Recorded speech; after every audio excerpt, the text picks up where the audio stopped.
হযরত ওয়াহশী রাদিয়াল্লাহু তাআলা আনহু হায় হায় ওয়াহশী রাদিয়াল্লাহু তাআলা নবীজির এক সাহাবী আসলাম উহুদের ময়দানে রাসূল পাক সাল্লাল্লাহু আলাইহি সাল্লামের চাচা হযরতে হামজা রাদিয়াল্লাহু তাআলা আনহুরে শহীদ করাইয়া প্রতিশোধ লইবার লাগি এক মহিলায় তাই নাম আছিল হিন্দা নামটা কিটা হোক নামটা কিটা হিন্দা হিন্দা আবু সুফিয়ানের স্ত্রী হিন্দা বদরের যুদ্ধ তাইর বাপ ভাই আপনজন হলে মারসলা হযরতে হামজা রাদিয়াল্লাহু তাআলা বদরের যুদ্ধ টুকরাইছিলা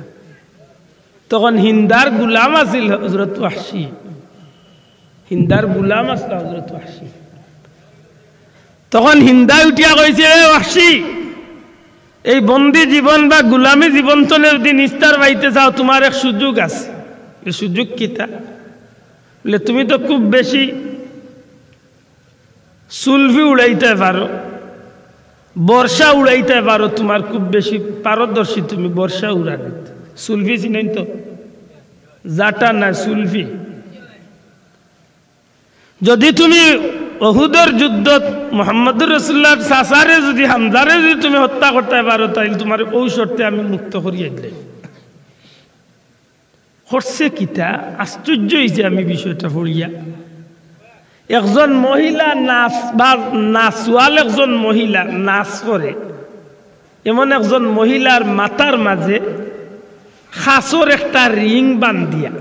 একটা খাস বান্ধিয়া আর মহিলারে নাচো তুলিয়া কইছে যে ওয়াহশী তুমি আত্রে সুজা করো মহিলা যখন নাচো উঠবো আর খাসর ভিতরে দিয়া তুমি সুলফিটারে বা বর্ষাটারে তুমি মারতায় মাথা তো লাগতো না খাসও লাগতো না সুলফিও বা হামাইতো হবাই দিবার হইতো যদি এই ট্রেনিং তুমি বাস করো তে বিশ্বাস করি তুমি নবীর চাচা হামজারে হত্যা করতে পারো ইয়া এত নিপুণ ভাবে যে ট্রেনিংটা দেওয়াইছিল হাসাও উহুদের যুদ্ধত আপনারা জানেন উহুদের যুদ্ধত মুসলমান হকলর বড় বিপর্যয় আইছিল কারণ কিতা অনেক পিছনে যাইতে হয় সংক্ষেপে হইল রাসূলে পাক সাল্লাল্লাহু আলাইহি সাল্লামর হুকুম অমান্য করিলে ইসলা কিছু সাহাবী হলে ইচ্ছায় না অনিচ্ছাকৃত সত্যে ঘটি গেছিল যে সময় কাফির মুশরিক হলে ময়দান ফালাইয়া গেছিল কি নবীজি গিরিবত যে সাহাবী হলে রাসলা এরা স্থান ত্যাগ করি আবার খানোর এক বিপর্যয় আইছে আল্লাহর হুকুম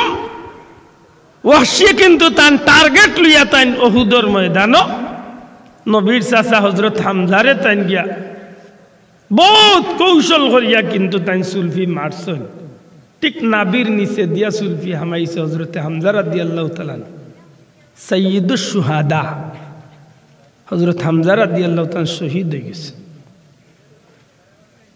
হযরত হামজারে শহীদ করিয়া কিন্তু ওয়াহশী কিন্তু ময়দান তো গেছেন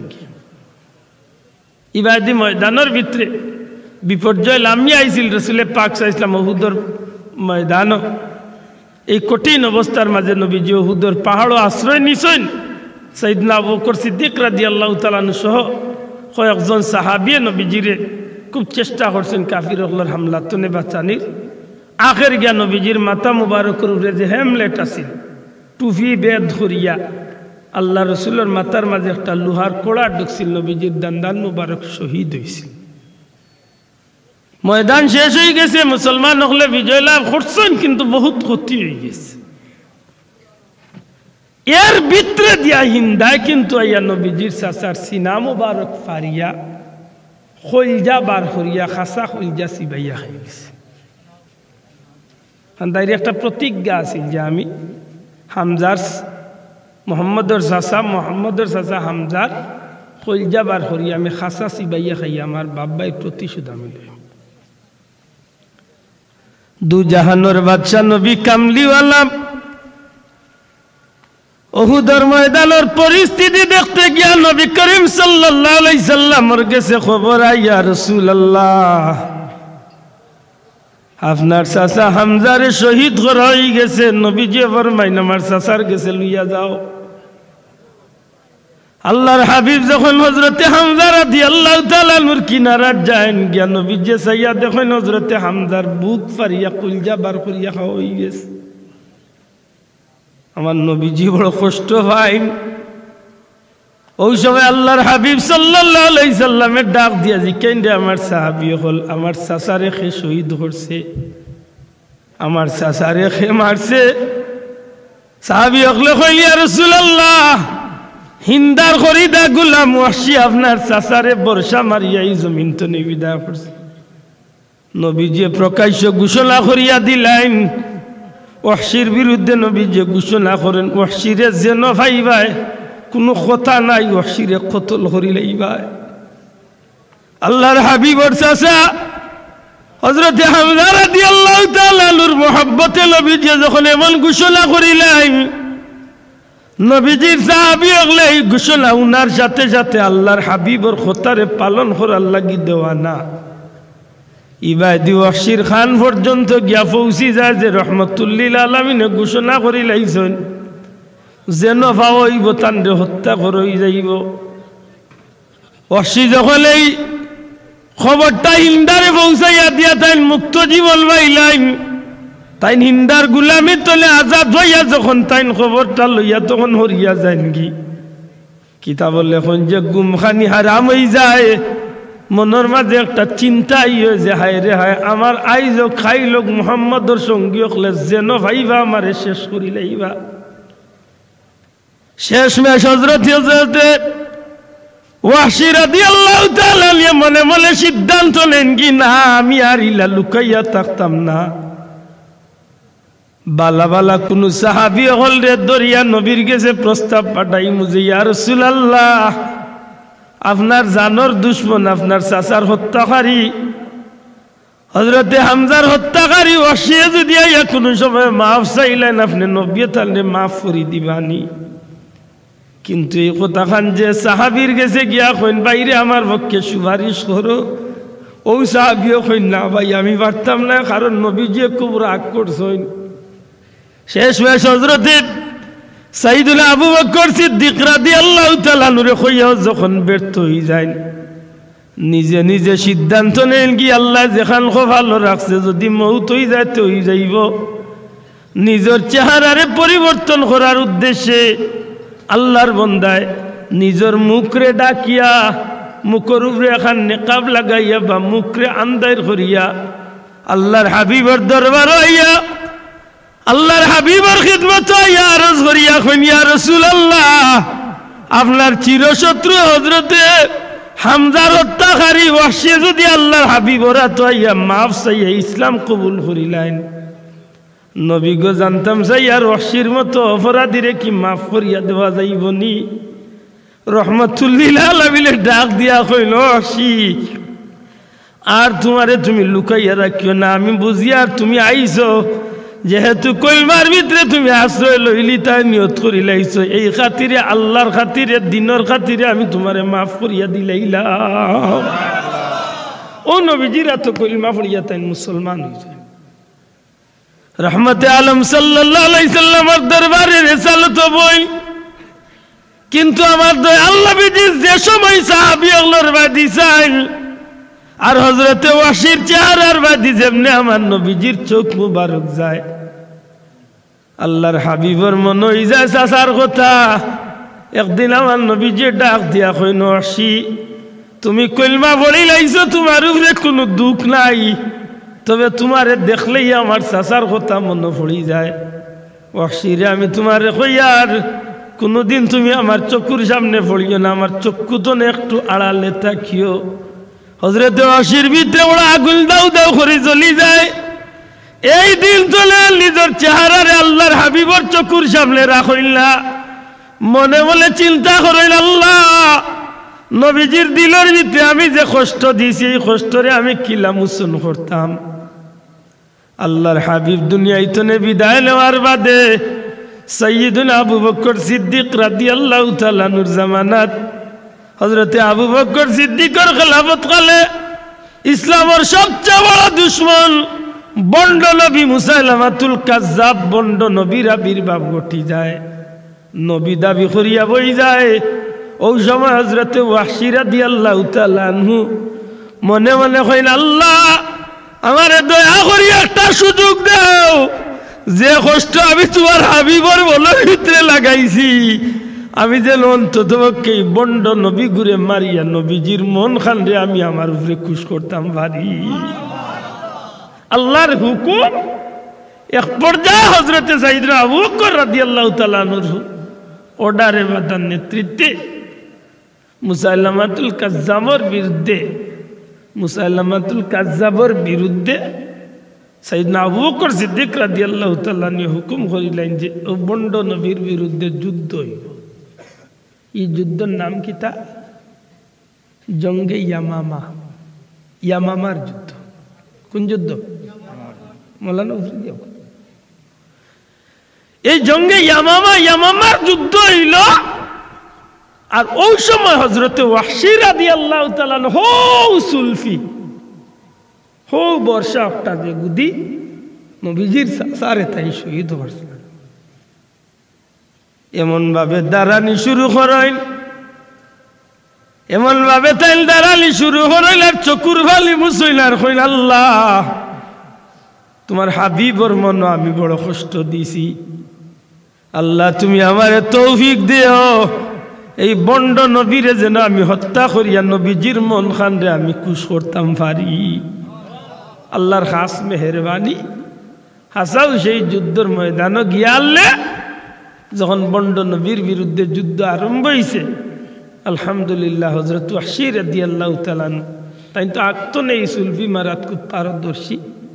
সারাটা ময়দানে তার একই টার্গেট থাকে যে কোন সময় বন্ড নবীরে আমি সুলফিটা মারতাম। সুযোগ পাইছেন, এমন ভাবে আঘাত করছেন, এক আঘাতে জমিনে পড়ে গেছেন। যদিও বর্ণনা আছে আরেক সাহাবী ইয়ে সাহায্য করছেন, কিন্তু ভয়লা করে সুলফিটা মারছেন হযরতে ওয়াহশী। उठाकर जुल्फे अक़दस को जरा चारा मुबारक से मुझे दीवाना और वख्शी बनावा या रसूल अल्लाह। যখন সুলফি দিয়ে নাফরমান লেতান সেদ করিলাইল, জমিনের মাঝে ফালাইয়া হত্যা করিলাইল, ওই সময় চিৎকার করিয়া কইন, আল্লাহ তোমার হাবিবর চেহারা মুবারক কানি হতভাগার উপরে তুমি আল্লাহ খুশ করিয়া দিলাও। সুবহানাল্লাহ। তাহলে হাসা করি হোকা যায় আজকের যেগুনতে কাদিয়ানি সম্প্রদায় যেগুনতে বন্ড নবী মির্জা গুলাম আহমদ কাদিয়ানির অনুসরণ করে এগুন ব্যস্ত যাইতা তো মাত্তা নাই। গুতলে শুরু করিয়া অগু পর্যন্ত মাঝখানো আরো 28 গুণ, টোটাল 30 গুণ 32 গুণ বন্ড নবীর আবির্ভাব হয়েছে। সবটির লোক যত গিয়ে দর্শন এগুন ব্যস্ত যাইতে না দুজক যাইতা হেনে বলে আল্লাহর কালাম কুরআন শরীফ রে কিন্তু অস্বীকার করছেন না মানছেন মাত্তা নাই। এখন আপনি কাম মুসলমান দাবি করিলেও জান্নাতে যাওয়া যাইব তো? আমার মাত বুঝছেন না? একজন মানুষ যে আল্লাহ জান্নাত দিবার যত নিয়ামত দিছে এর মাঝে বাসি বাসি সব নিয়ামত আল্লাহ আমরা দিছে। এর মাঝে আমি মুসলমান হইছি, আমি মানুষ হইছি, আর সপ্তাহের পরে খালি মুসলমান ওইয়া শেষ নাই। মুসলমানের মাঝে তো আমি কাদিয়ানি তো থাকতাম পারতাম, আমি শিয়া তো থাকতাম পারতাম, আমি রাফিজি তো থাকতাম পারতাম, আমি খারিজি তো থাকতাম পারতাম, আমি মুতাজিলা তো থাকতাম পারতাম, বিভিন্ন বাতিল বেরকাত আমি থাকতাম পারতাম। আল্লাহ আমারে আহলে সুন্নাত ওয়াল জামাতের অন্তর্ভুক্ত করিয়া জান্নাতে যাওয়ার সঠিক রাস্তা আল্লাহ আমারে ধরাইয়া দিয়েছে। বড় করে হোক আলহামদুলিল্লাহ। এর বাদে আল্লাহর পবিত্র কালাম কুরআন মজিদ আমি পাইছি নিয়ামত হিসাবে, রহমত হিসাবে, শিফা হিসাবে। জুড়ে হইন সুবহানাল্লাহ। এর বাদে সর্বোপরি সবচেয়ে বড় যে নিয়ামত আল্লাহ আমারে দিয়েছেন, আর নিয়ামতুল কুবরা আলাল আলম, গোটা সৃষ্টি জগতের সবচেয়ে বড় নিয়ামত নবী মুহাম্মদুর রাসূলুল্লাহ সাল্লাল্লাহু আলাইহি সাল্লাম। ই নিয়ামত পাওয়ার বাদেও যদি আমি জান্নাতি হইতে না পারি, হাসা করি কক আমি খুব বড় ভাগ্যবান না আমি হতভাগা। শোনা ভাই নজরে কক আমি ভাগ্যবান না হতভাগা?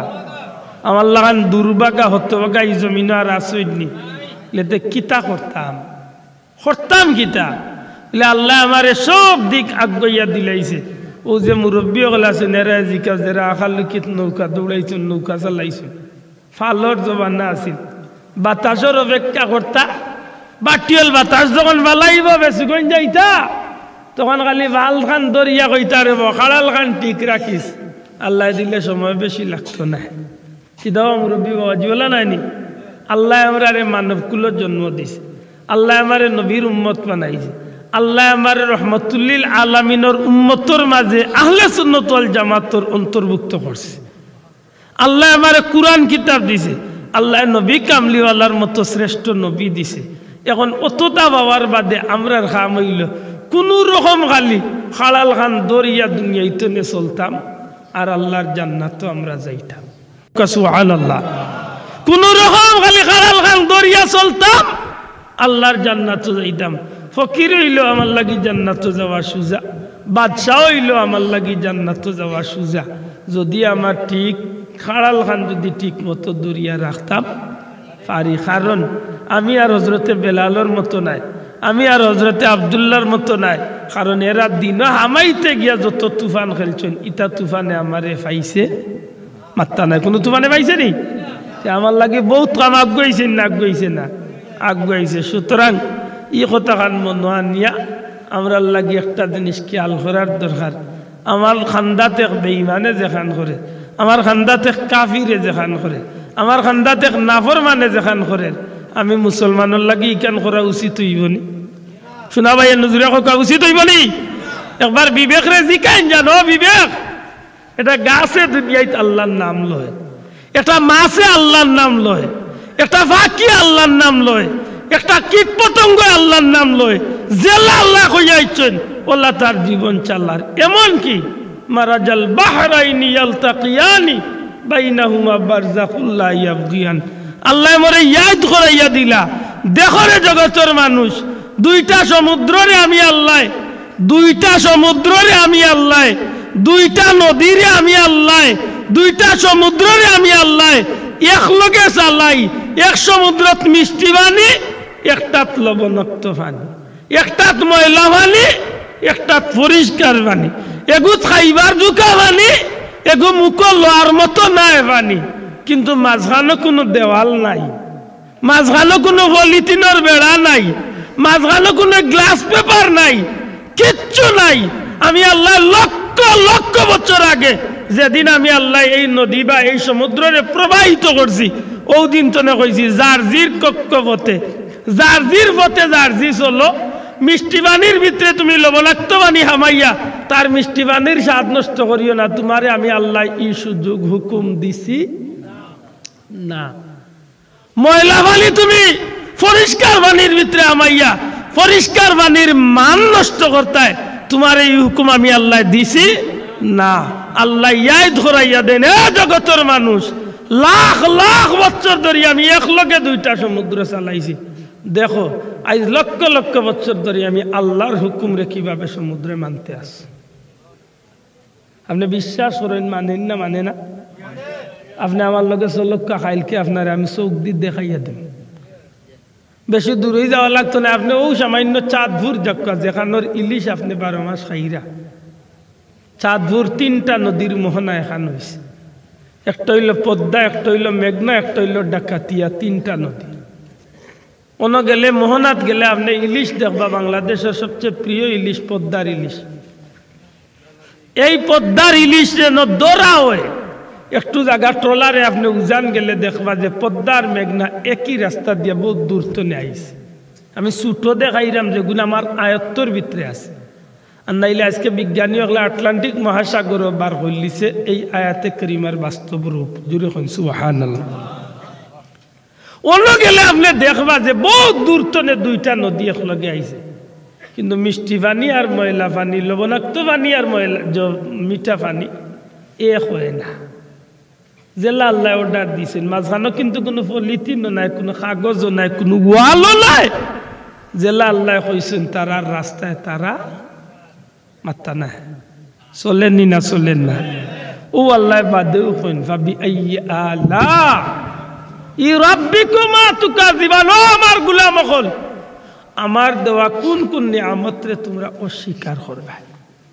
আশা করি হোসেন বাবা আল্লাহ আমারে মানব কুলের জন্ম দিছে একটা আল্লাহর পক্ষ থেকে দয়ানি না দয়া নাই? আল্লাহ আমারে ইসলাম ধর্ম দিছে একটা আল্লাহর পক্ষ থেকে দয়ানি না দয়া নাই? আল্লাহ আমারে কুরআন শরীফ দিছে একটা আল্লাহর পক্ষ থেকে দয়ানি না দয়া নাই? আল্লাহ আমারে আহলে সুন্নাত ওয়াল জামাতের অন্তর্ভুক্ত করছে একটা আল্লাহর পক্ষ থেকে দয়ানি না দয়া নাই? আল্লাহ আমারে নবী কামলিওয়ালা রহমাতুল্লিল আলামিনের উম্মত বানাইছে একটা আল্লাহর পক্ষ থেকে খাস দয়ানি না দয়া নাই? এত দয়ার বাদে আমি বেস্তি হইতাম না দুজকি হইতাম? শোনা ভাই এনে জুড়ে বেস্তি হইতাম না দুজকি হইতাম? আমি যদি বেস্তি হইতে না পারিতে আমার মতো হতবাগা দুর্বাগা কপাল বুড়া ফাললে মনে কইলে কিছু কথারে খামো লাগাই যান, কারণ এছাড়া আর কিচ্ছু হওয়ার নাই। বহুত ওয়াজ করছি বিশ্বকাপ লইয়া, কিন্তু এর বাদেও দেখার তার বাপর ঘরের উল্টিয়া দেখ বেজার না জানো মরছে উল্টিয়া, খালি মরছে না মিছিলও দিছে, খালি মিছিল না গেঞ্জিও ভিনছে, খালি গেঞ্জি না চুলোর ডিজাইনও ঠিক রয়েছে। মাত বুঝালি? কিন্তু হাসা করি কক্ষা একদিন সব তার হিসাব দেওয়া লাগবো তো মাথা নাই। সারা জীবন স্টোরি জীবন কাহিনীর হিসাব লইয়া একদিন আল্লাহর দরবারও হাজিরি দেওয়া লাগবো তো না লাগতো না? একটু হিসাব করি চলুন জানো। আমি কথা শেষ করলাম।